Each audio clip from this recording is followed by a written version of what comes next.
एक बहुत बड़ा प्रश्न पूछने जा रहा हूं। इस संसार में सबसे अधिक सुखी कौन है? अब कोई कहेगा वो व्यक्ति जो सबसे अधिक धनी है, जिसके पास सबसे अधिक धन है, आभूषण है, स्वर्ण है। कोई कहेगा किसी राज्य का राजा, क्योंकि वो शासन कर पाता है, उसके आदेश के बिना कुछ भी नहीं होता, आदि इत्यादि। इसका उत्तर यदि मैं दूं तो मैं इतना ही कहूंगा कि संसार का सबसे सुखी व्यक्ति वो है जो संतुष्ट है। उसके पास संतुष्टि रूपी धन है जो उसको सुखी रखता है। अब ये संतुष्टि ये कैसे आती है जीवन में? ये आती है धैर्य के कारण। धैर्य ये भाव अत्यंत शक्तिशाली। ये धैर्य ही है जो हमारी धरती को धरती माता बनाता है, क्योंकि ये धरती माता धारण करती है, सहती है, धैर्य रखती है और अपना कर्म करती जाती है। ये धैर्य ही था माता सीता में जो रावण का अंत हुआ। ये धैर्य ही था जो नारायण ने कच्छप अवतार धारण किया, एक बड़े से पर्वत को अपने ऊपर धारण किया और समुद्र मंथन संभव करवाया। इसलिए सर्वप्रथम धैर्य को अपने मन में लाई। यही धैर्य आपको संतुष्टि की ओर ले जाएगा और यही संतुष्टि आपको लोभ, मोह, लालच से दूर ले जाएगी सुख की ओर। और तब ये मन प्रसन्न होकर कहेगा राधे राधे। मनुष्य सदैव बड़ा मनुष्य बनना चाहता है, सदैव इसी की कल्पना करता है। किंतु प्रश्न ये है कि मनुष्य बड़ा कब बनता है? जब वो धनी बन जाए, जब उसके पास अधिक मान हो, वो अधिक रूपवान हो या अधिक शक्तिशाली। मनुष्य बड़ा मनुष्य तब बनता है जब संकट के समय वो किसी के साथ खड़ा रहे। तो सर्वप्रथम ये सीखिए। कदाचित इसीलिए हनुमान राम के लिए इतने बड़े, कदाचित इसीलिए बलराम दाऊ मेरे लिए इतने बड़े। यदि आप भी जीवन में बड़ा बनना चाहते हैं तो किसी के साथ उसके दुख के समय में, उसके संकट के समय में उसका साथ निभाइए, उसके साथ खड़े रहिए। ये मन प्रसन्न होकर कहेगा राधे राधे। जीवन में सबसे अधिक महत्वपूर्ण वस्तु कौन सी? घर, वाहन, स्वर्ण, धन। यदि मैं आपको सत्य बताऊं तो जीवन में सबसे अधिक महत्वपूर्ण कोई वस्तु है ही नहीं। यदि कुछ महत्वपूर्ण है तो वो है भाव, करुणा, मित्रता, मातृत्व, वात्सल्य और सबसे अधिक महत्वपूर्ण प्रेम। अपने इस जीवन में यदि आप इस समस्त जीवन को वस्तुओं का खेल बना के रख देंगे तो जीवन में आनंद नहीं रहेगा। अपने इस जीवन को भावनाओं का घर बनाएं। ये मन प्रसन्न होकर कहेगा राधे राधे। मनुष्य की एक अत्यंत विचित्र प्रवृत्ति होती है दूसरों के विषय में, उनके जीवन के विषय में, व्यक्तित्व के विषय में, भविष्य के विषय में अनुमान लगाना। ये अनुचित है। किसी के भूतकाल को लोग देख के भविष्य बता देते हैं, वर्तमान को देख के उसका भविष्य का अनुमान लगा लेते हैं। उदाहरण दूं तो किसी दास को देखिए, उसे देख के लोग कहते हैं कि इसके भविष्य में ये हो सकता है, अनुमान लगाते हैं। अरे इस राजा को देखिए, ये तो कितना सुखी होगा, ये तो संसार का सबसे अधिक सुखी व्यक्ति होगा, कितनी सुख सुविधाएं हैं इसके पास, अनुमान लगाते हैं। सत्य तो ये है कि आप किसी के व्यक्तित्व के विषय में या भविष्य के विषय में पूर्ण सत्य कभी ज्ञात कर ही नहीं सकते, बस अनुमान लगा सकते हैं। और अनुमान लगा के कोई लाभ नहीं होने वाला, क्योंकि ये काल जो है ये अत्यंत शक्तिशाली है। काले से काले कोयले को ये हीरा बना सकता है, बड़े से बड़े राजा को रंक बना सकता है एक क्षण में। फिर आपके अनुमान का क्या लाभ, क्या मिला अनुमान लगा के? इसलिए कभी किसी के विषय में कोई अनुमान नहीं लगाएं, उसके भविष्य के विषय में कोई अनुमान नहीं लगाएं। कोई धारणा किसी के विषय में ना बने, कुछ करें तो प्रेम, सब में प्रेम बांटिए, सब में सकारात्मकता बांटिए। ये मन प्रसन्न होकर कहेगा राधे राधे। कहते हैं संसार में हर रोग का उपाय है। यदि आप अपने शरीर से प्रेम करते हैं तो व्यायाम कीजिए, यदि आप श्वास से प्रेम करते हैं तो प्राणायाम कीजिए, यदि आप अपनी आत्मा से प्रेम करते हैं तो ध्यान कीजिए, किंतु यदि आप अपने जीवन से, परमात्मा से प्रेम करते हैं तो सबसे प्रेम करते रहिए। ये प्रेम अत्यंत महत्वपूर्ण और आवश्यक है। इस प्रेम से अच्छी ना कोई औषधि है, ना कोई आसन, इससे अच्छा ना कोई व्यायाम है, ना कोई प्राणायाम। ये प्रेम बड़े से बड़े समस्या का हल निकाल सकता है। प्रेम बड़े से बड़े संकट को आपसे दूर कर सकता है। ये प्रेम आपको जीवन जीना सिखाता है, क्योंकि ये प्रेम ही जीवन का वास्तविक सार। तो आइए और मेरे साथ प्रेम से कहिए राधे राधे। मनुष्य छोटा हो या बड़ा, राजा हो या रंक, हर एक मनुष्य में एक समानता देखने मिलती है। हर एक मनुष्य को अपनी प्रशंसा अत्यंत भाती है। बड़े प्रसन्न होते हैं मनुष्य जब उनकी प्रशंसा होती। और आप किसी से जाके कहिए कि आपकी ये भूल थी, आप में ये कमियां थी, वो सुनने के लिए सज्ज ही नहीं होगा। हर एक मनुष्य सुनना चाहता है कि आपने जो भी किया सर्वोत्तम था। अब आपको एक बात बताता हूं, ये है निंदा, ये है प्रशंसा और ये है सत्य। इन सब से ऊपर तभी मनुष्य दर्पण देखता है। दर्पण मनुष्य को सुंदर नहीं दिखाता, उसे सत्य दिखाता है, जिससे मनुष्य और सुंदर बनने के लिए प्रेरित होता है। इसलिए दर्पण की आवश्यकता होती है सत्य जानने के लिए। जीवन में निंदक प्रशंसक से कहीं अधिक महत्वपूर्ण होता है। क्यों? क्योंकि वो आपको आपकी कमियां दिखाता है, आपकी भूल दिखाता है, एक अवसर देता है आपको स्वयं को सुधारने के लिए और श्रेष्ठ बनाने के लिए, कि प्रशंसक नहीं कर पाता। तो जीवन में जब भी निंदा होती तो उसका आकलन कीजिए, सकारात्मक रूप से उसे देखिए। यदि स्वयं को कुछ शिक्षा दे सकते हैं तो निश्चित रूप से दीजिए। मन प्रसन्न होकर कहेगा राधे राधे। कभी किसी पपीहे को देखें, कहा जाता है कि वर्ष भर में केवल एक बार अपनी प्यास बुझाता है, वो भी आकाश में मंडरा रहे मेघों द्वारा बरसाई गई वर्षा की बूंदों से, और कहीं से वो अपनी प्यास नहीं बुझाता।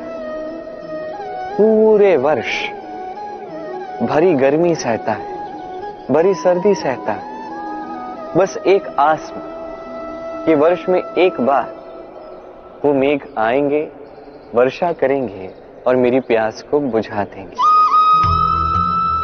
क्या है? विश्वास है। विश्वास ही है कि वर्ष में एक बार वो मेघ आएंगे जो प्यास बुझाएंगे। अब देखिए, सूर्यमुखी का पुष्प रात भर अंधकार से लड़ता है, उसे विश्वास है प्रातःकाल में सूर्य उसे अवश्य दर्शन देंगे। ये विश्वास ही था जो एक छोटी सी नौका लेके मनु निकला और समस्त सृष्टि को प्रलय से बचा लिया। ये विश्वास ही था प्रेम पर जो वानरों और भालुओं की सेना लेके श्री राम ने आक्रमण किया समस्त वरदानधारी असुरों की, राक्षसों की लंका पर, और विजय भी प्राप्त की। ये विश्वास ही विश्व की आस है।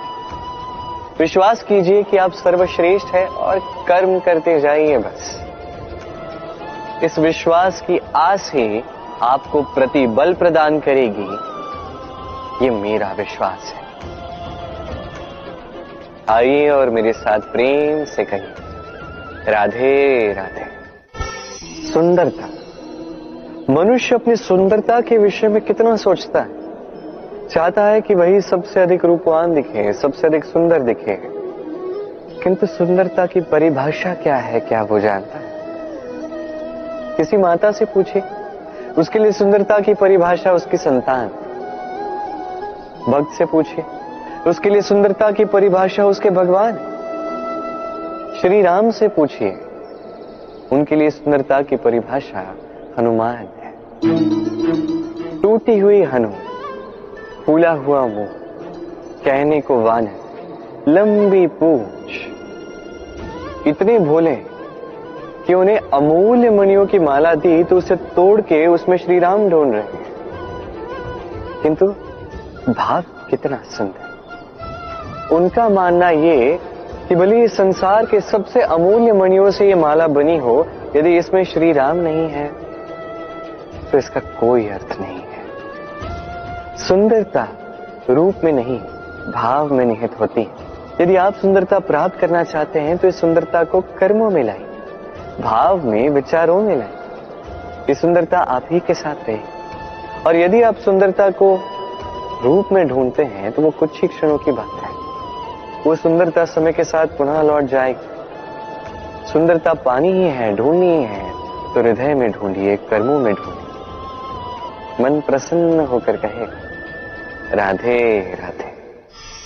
व्यायाम, ये शब्द हम सभी ने सुना है और ये जीवन काल में हमारे साथ ही रहता है किसी न किसी रूप में। जब हम जन्म लेते हैं, चलना सीखते हैं, पहले घुटने पे चलते हैं, फिर चलने का प्रयास करते हैं, गिरते हैं, तब हमारे घर के बड़े हमें रोकते नहीं। उन्हें ज्ञात है कि संतान ऐसे ही चलना सीखेगी, ऐसे ही उसके पांव और शक्तिशाली होंगे जो उसके लिए आवश्यक है। अब जीवन काल में जैसे हम आगे बढ़ते हैं, ये व्यायाम भिन्न भिन्न रूप में हमारे साथ रहता है। किंतु क्या आप समझते हैं कि इस व्यायाम का आधार क्या है? क्या आप समझते हैं कि इस व्यायाम का मर्म क्या है? जब भी हम व्यायाम करते हैं, हमारी शरीर की मांसपेशियां टूटती, पहले टूटती है, फिर पुनः उसका निर्माण होता है और श्रेष्ठ और शक्तिशाली मांसपेशियां हमें मिलती हैं। अर्थात व्यायाम सृजन का विज्ञान है। अब ये ज्ञान हमारे लिए आवश्यक भी है। इसलिए जीवन में जब भी कुछ टूट जाए या कुछ छूट जाए तो निराश मत होइए, पुनः निर्माण करने का प्रयास कीजिए। और ये सीख आपको मिलेगी किसी पंछी से। जब वर्षा होती है, आंधी आती है, तो पंछी का घोंसला टूट जाता है, परंतु वो हार नहीं मानती। वो पुनः तिनका ढूंढती है, एकत्रित करती है और पुनः अपना घोंसला बनाती, पुनः एक नए जीवन को जन्म देती है, एक नए परिवार को जन्म देती है। ऐसे ही जीवन में स्मरण रखिएगा, यदि आप निर्माण करना चाहते हैं, सृजन करना चाहते हैं, तो इस निर्माण के लिए टूटने का ज्ञान आवश्यक है। टूटी हुई वस्तु का सम्मान आवश्यक है। ये आचरण में लाइए, मन प्रसन्न होकर कहेगा, राधे राधे। गुरु जो मार्ग दिखाते हैं, हमारे जीवन में अत्यंत महत्वपूर्ण, अत्यंत आवश्यक। किंतु कुछ लोगों का मानना यह है कि गुरु की कोई आवश्यकता ही नहीं, क्योंकि सारा ज्ञान जो है वो मनुष्य के ही भीतर होता है। अब प्रश्न ये उठता है कि यदि सारा ज्ञान मनुष्य के भीतर ही है तो गुरु की क्या आवश्यकता है? और जो लोग आज तक गुरु को मानते आए हैं, क्या वो अनुचित है? अब इसका उत्तर मैं आपको दूंगा एक उदाहरण द्वारा। एक लकड़ी जो जलती है, जलने की ऊर्जा उसके भीतर होती है, किंतु उसे जलने के लिए एक बाहरी ज्वाला की आवश्यकता होती है। ये ज्वाला गुरु है। वो ताप जो लकड़ी को जलाता है, वो ताप है गुरु के प्रयास। यदि गुरु ही नहीं रहेंगे, उनके प्रयास ही नहीं रहेंगे, तो वो सारा ज्ञान जो मनुष्य के भीतर है वो व्यर्थ चला जाएगा।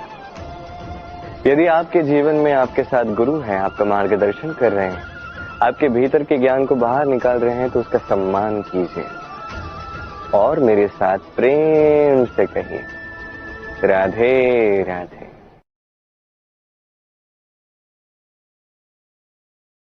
हुई धूप में जब हमारा शरीर जलता है, हमें गर्मी का अनुभव होता है, तभी यदि वर्षा होती है और वर्षा की बूंदें आके हमारे शरीर पे गिरती हैं तो कैसा अनुभव होता है कि वर्षा की बूंदें जब धरा पर गिरती है, जो नाद उत्पन्न होता है लगता है जैसे संगीत है। एक ऐसा संगीत जो स्थिरता से हमें समझाता है कि ये सूरज की गर्मी, ये धूप, ये सदा के लिए नहीं बनी रहेगी। सूर्य की किरणों में कितना भी ताप क्यों ना, जब वर्षा आएगी तो इन किरणों को भी शीतल कर देगी। सूर्य का तेज कितना भी अधिक क्यों ना, कभी ना कभी काले मेघ आएंगे और सूर्य को ढक देंगे। अर्थात ये प्रकृति हमें सिखा रही है कि किसी का भी प्रकाश, किसी की भी मेधा सदैव नहीं बनी रहती। अब बात की जाए यदि अंधकार की, तो रात्रि के काले अंधकार को एक छोटा सा जुगनू काट देता है। अर्थात अंधकार भी सदैव के लिए बना नहीं रहता। ये हम समझ गए। अब आपसे केवल 2 प्रश्न पूछता हूं। जब जीवन में कुछ भी सदैव के लिए आपके साथ नहीं रहने वाला, तो अभिमान किस बात का? और जीवन में यदि हर एक दुख, हर एक संकट, हर एक विपदा एक समय के पश्चात आपको छोड़ के चले जाने वाले हैं, तो हार क्यों माननी? इस चिंता को त्याग दीजिए, अभिमान को त्याग दीजिए, आसक्ति को त्याग दीजिए और मेरे साथ प्रेम से कहिए, राधे राधे। मनुष्य में जब भी शक्ति आती है वो स्वयं को बलवान समझता है। शक्ति आती ही उसमें अहंकार भी आ जाता है, अभिमान भी आ जाता है। कारण ये है कि वो एक सरल सी बात नहीं समझ पाता। ये सब जो है समय के कारण। समय से अधिक बलवान और कोई नहीं है। ये समय ही था जो रावण ने भक्ति से कैलाश को उठा ली। ये समय ही था जिस कारण से रावण का अंत हुआ, साथ ही राक्षस कुल का अंत हुआ, साथ ही लंका भस्म हो गई। देखा जाए तो जन्म से अंत तक का ये जो समय है ये जीवन, किंतु इसमें भी जो समय आता है किसी कारण से आता है, जिसे हम जी सकते हैं, जिसे हम सीख सकते हैं। तो आज जो समय है आपके हाथ में है, उसे मुट्ठी में बांध लें, उसे सहेज के रखें, उसे संजोएं, उसका अनुभव करें, उससे सीखें। इस समय को व्यर्थ मत जाने दीजिए। और इतना जान लीजिए कि भविष्य में जो कुछ भी हो सकता है, जो होने वाला है, वो ना तो आप जानते हैं, ना वो आपके वश में है। इसलिए आज अहंकार और अभिमान करके भविष्य का अनर्थ मत कीजिए, स्वयं का अनर्थ मत कीजिए। यही समय का अर्थ है। आइए और मेरे साथ प्रेम से कहिए, राधे राधे। योजना अत्यंत महत्वपूर्ण है हमारे जीवन में, अत्यंत आवश्यक है हमारे जीवन।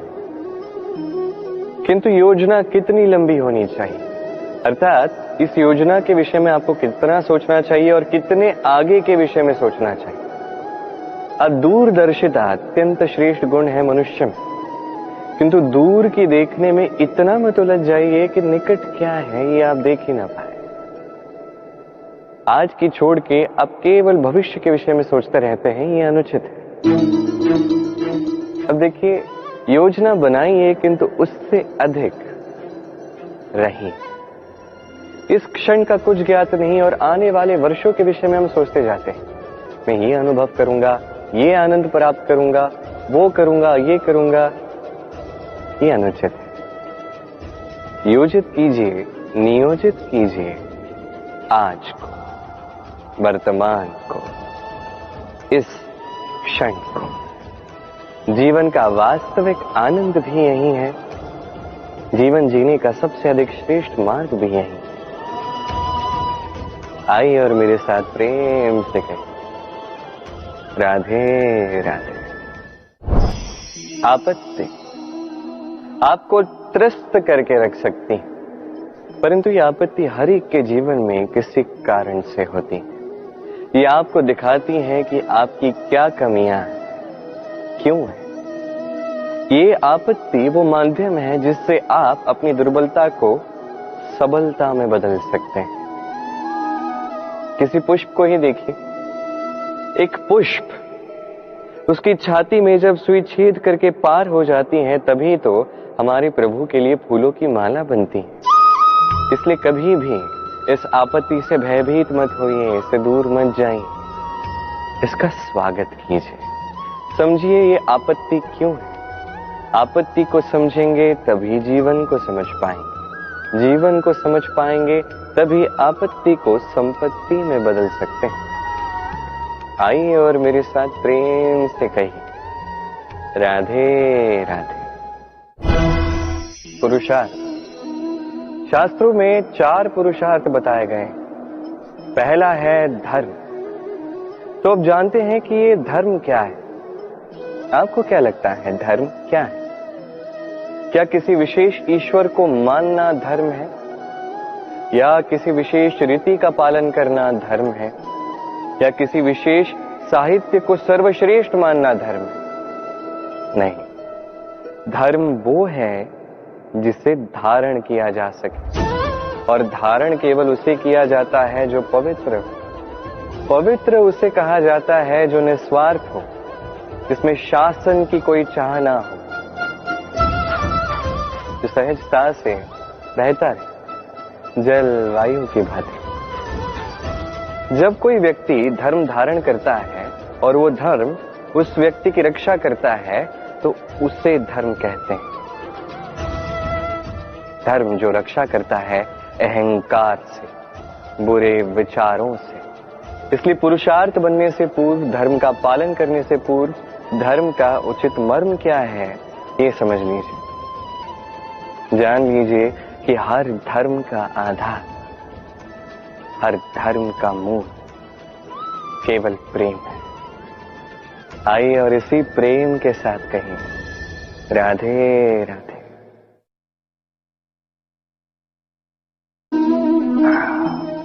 आलस्य आपका एक और बहुत बड़ा शत्रु, जो आपके मन में वास करता है और धीरे धीरे आपकी कार्यशैली का एक आधार ही बन जाता है।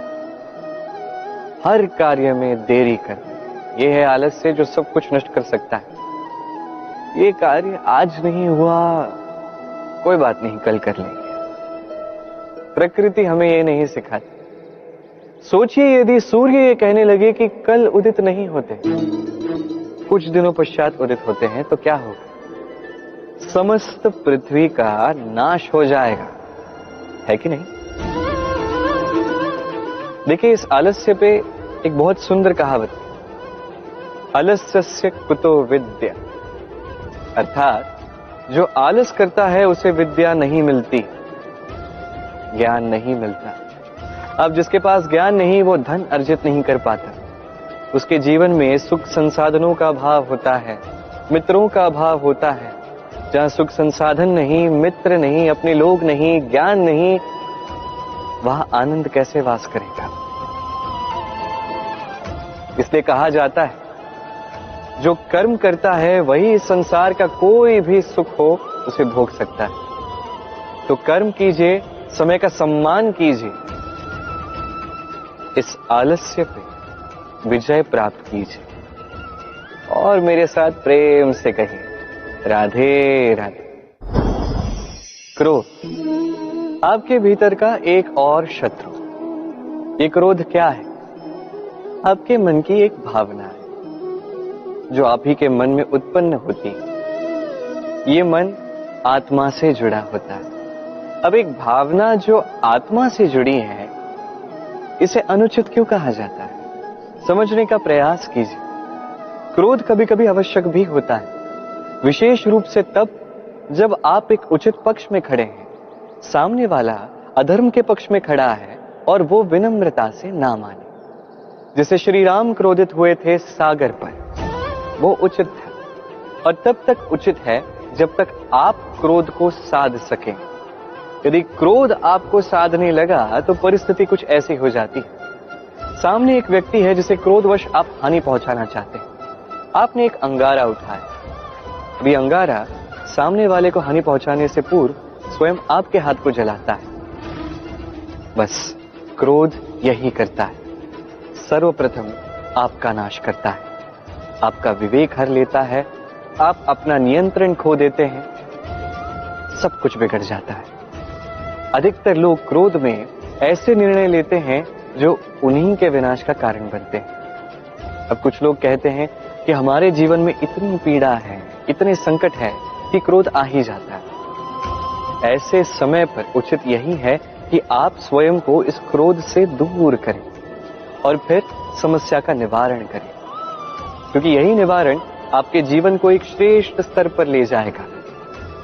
तो क्रोध से दूर रहें, प्रसन्न रहें और मेरे साथ प्रेम से कहें राधे राधे। काम आपके भीतर का पहला शत्रु।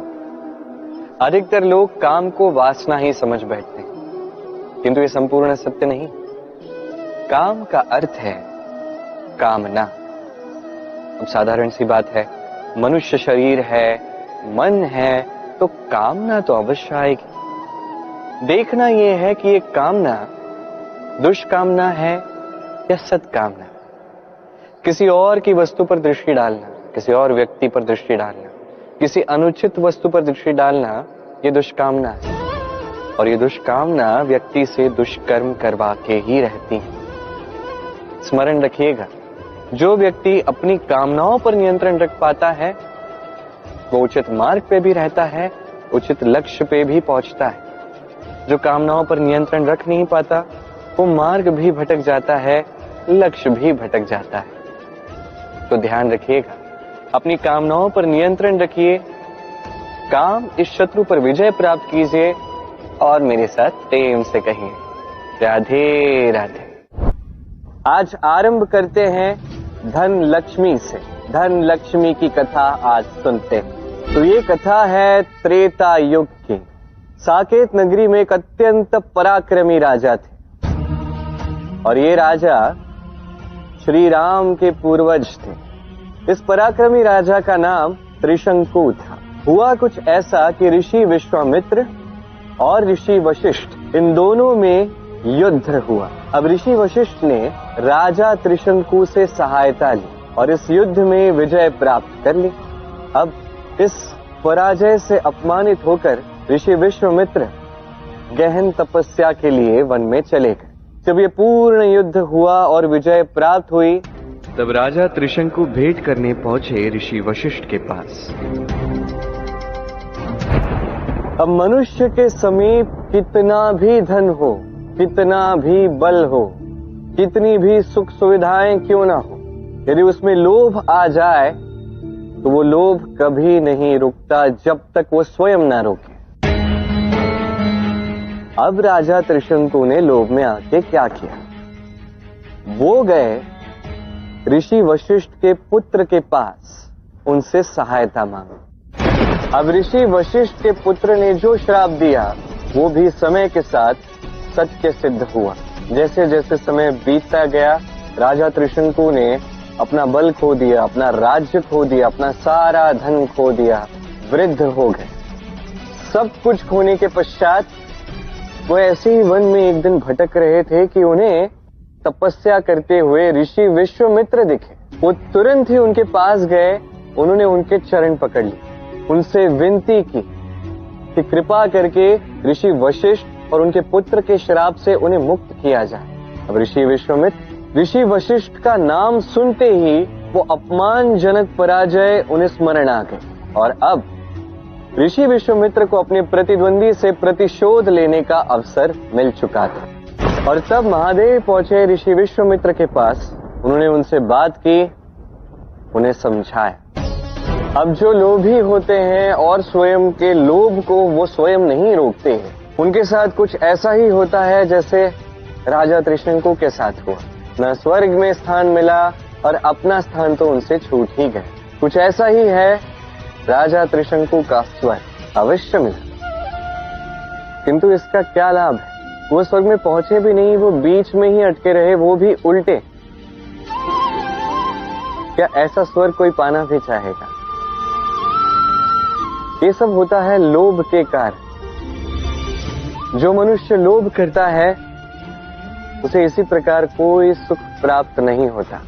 वरदान का दुरुपयोग किया जाए तो वो भी अभिशाप बन जाता है। ये स्वर्ग का सुख धन संपदा है ही नहीं, ये तो परम शांति है।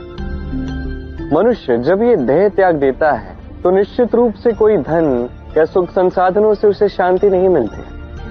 यदि आज के समय की बात की जाए, हर एक मनुष्य जो पृथ्वी पर है उसके लिए वास्तविक धन संपदा केवल उसका परिवार और प्रेम है। और जो भी व्यक्ति धन लक्ष्मी का ये उचित अर्थ समझ जाता है, निश्चित रूप से उसे उसके जीवन में उसके परिवार से प्रेम मिलता है, उसके प्रियजनों से प्रेम मिलता है, और कभी उसके जीवन में उसके घर में दरिद्रता वास नहीं करती।